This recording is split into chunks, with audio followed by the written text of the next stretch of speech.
Hello everybody, I'm at Lowe's with Turbo. Off-leash heeling in the aisles. Perfect heel.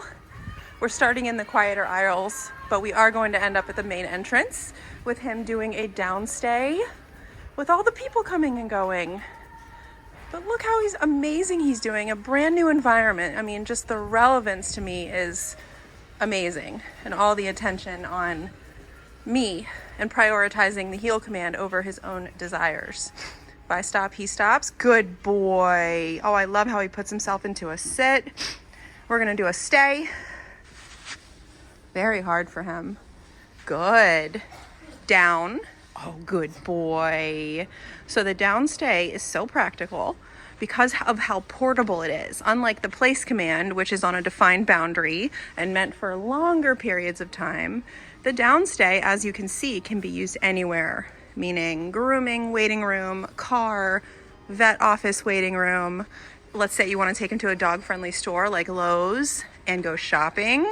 You can actually put him in a down stay and then go check stuff out and not constantly have a dog wrangling at the end of the leash. Now, the glue that holds this all together is the e-collar. So notice I haven't been clicking because he's been so good, which is what you get through consistency. If he were to look at me and say, no, I don't want a down, this place is too exciting, I would just click, repeat the command if needed. But this is the accountability button. Now notice I'm able to walk around freely while he holds his command. No, down. No, click the button, repeat the command. Remember, he's new at this, so it's not uncommon in the beginning for him to have to be reminded like that. He's 5 years old and he's only been doing this 3.5 weeks. Okay, now notice the second time I walked by, he did not make the same mistake. That means he's learning from his mistakes. If he's continually making the same mistake over and over again, he's constantly breaking, one of two things is going wrong. Either one, your number is not high enough for him to care about, or two, your timing is off and he doesn't know what he was corrected for. Good boy. So I'm able to move freely all around the store and he holds his command. Good job. Let's practice a recall. Recall is getting him to you, wherever he might be, whether it's in your own house, a hiking trail, a park, or you're just practicing. We can combine the verbal with the tone and then praise as he's on the way. Come. Good boy, buddy. I love your little trot. Good job. Right to me. Good job. And then he stays. That's the important part. Good. And then from here, I can release him, which I don't recommend you do in a public store. I could put him back into a stay, or we could start the walk. Let's put him back into a heel.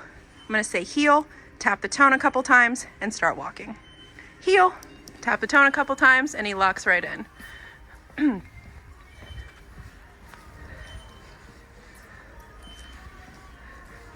Okay, we're walking past people. The way that you get him to prioritize you over everybody else is through accountability for mistakes. So click the tone right there. He closes the gap. Good job. All right, I think we're ready to go up to the main aisle. All right, we've just arrived to the main entrance. He's doing such a great job sticking by me. I'm going to put him in that down command and see how he does with everybody walking by. Down. Good boy. Good. So now once you've put him in the down command, the expectation again is that he stays there until he's either released or given another command. That's your part to hold him accountable for that. You also have to keep people away from him. I would not recommend having strangers touch him, pet him, come near him, anything like that when he's in command. It's going to cause him to break the command, which is only going to result in further corrections. And if you don't correct him when he breaks the command, it waters the command down. So that's why I recommend when he's in command, no touching, no petting. We just say, sorry, he's in training, right? So notice how he's holding it, even though people are walking by. Again, this is because he cares about the accountability. Carts going by, not fazed. And when you have a dog who prioritizes obedience this much, when you take them out into public, it becomes really easy. He's not constantly testing. Now things get cloudy when, again, you start letting people touch him. The commands become watered down. He doesn't care as much about your presence because everyone else is petting him. Overall, he's exceeded my expectations on this trip. He's doing so well. So I don't see him struggling with the downstay at all.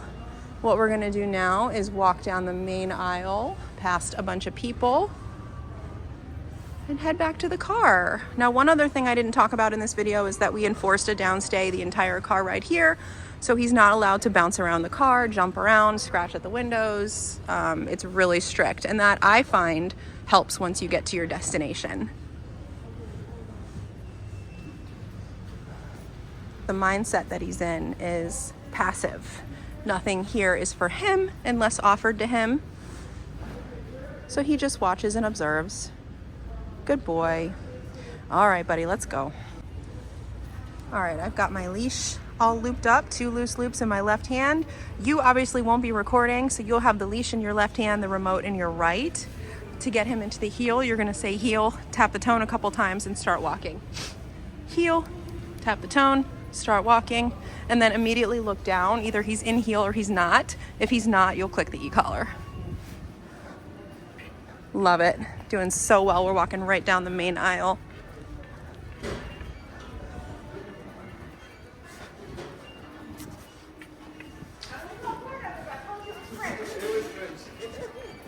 Looking at the people, but not lunging towards them. Taking it all in. Not sure he's ever been to a place like this before. Definitely not well behaved. Good, little test there. I stopped short, he stopped with me. If he were to keep going, I would have clicked.